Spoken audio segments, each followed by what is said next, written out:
La peau, c'est on dérape un peu, là. C'est un peu notre carte d'identité. Ça dit beaucoup de nous. Absolument, bah oui. Alors, il faudrait quand même déjà dire que la peau, malheureusement, c'est quelque chose qui est un organe méconnu. Alors on part de très loin parce que les gens ne savent absolument pas que c'est un organe. Demandez autour de vous, on vous dira, d'abord on vous montrera, on dira tiens c'est ça, et puis on vous dira bah, c'est une enveloppe, c'est ce qui fait la limite du moi avec le monde extérieur.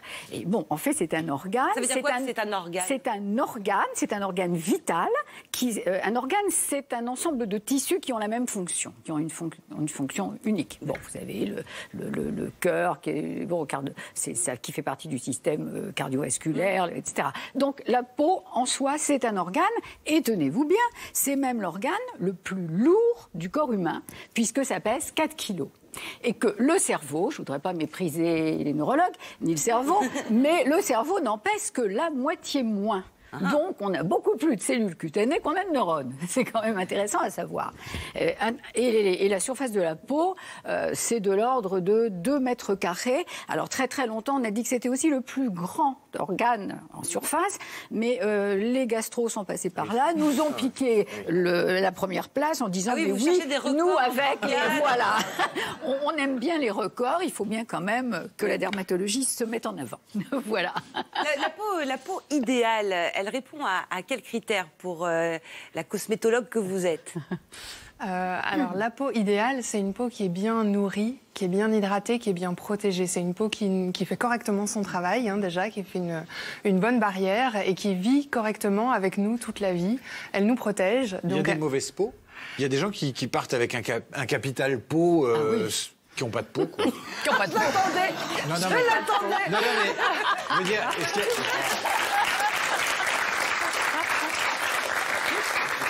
Non, mais on n'est pas tous égaux au départ. Même si après on peut corriger avec des produits, au départ, il y a des peaux meilleures que d'autres ou pas ?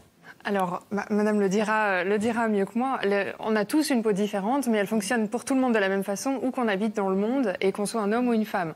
Notre peau, elle a besoin de la même chose. Donc, au sein du mouvement Slow Cosmétique, on incite à justement revenir à ces besoins primaires-là, parce que quand on s'en écarte trop, c'est là qu'on lui fait du mal à la peau. Donc, il n'y a pas de mauvaise peau, il n'y a que des peaux incomprises et des peaux malmenées. Des peaux mal aimées. Mal aimées, souvent. C'est quoi la slow cosmétique ? Ça veut dire quoi ? C'est comme la slow cosmétique, c'est un mouvement de consommateur qui incite à revenir à l'essentiel pour la peau et à mieux la chouchouter, au naturel surtout, parce que c'est un organe capital, vital, comme l'a dit madame. Du coup, pourquoi est-ce qu'on en prendrait soin avec des matières synthétiques, pétrochimiques ? Nous, on veut pour la peau des choses nobles, naturelles et saines.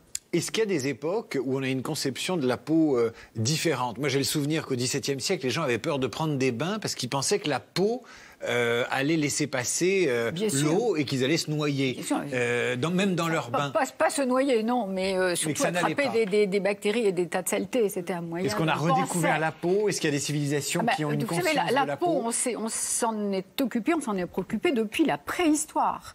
Depuis la préhistoire, on a retrouvé des fragments de pigments, de colorants qui montraient que déjà, je ne sais pas si on se maquillait à cette époque-là, mais on parait le corps, on s'occupait de sa peau. La peau était déjà une espèce de tableau.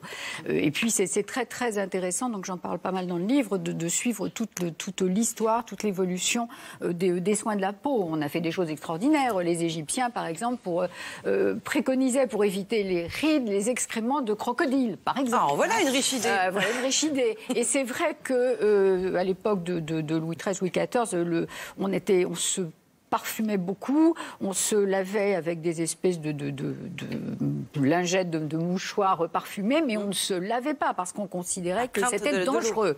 On avait très peur de l'eau. On a commencé, c'est avec l'époque pastorienne finalement, qu'on a commencé à voir à quel point l'hygiène était importante, et à ce moment-là, on s'est beaucoup plus préoccupé de... Est-ce que la peau a un sexe ? C'est-à-dire, est-ce que la peau des femmes et la peau des femmes hommes, et la peau des hommes est très différente. Bon, elle a les mêmes constituants, l'épiderme, le derme, l'hypoderme, les mêmes glandes, sébacées, sudoripares, etc., poils, cheveux.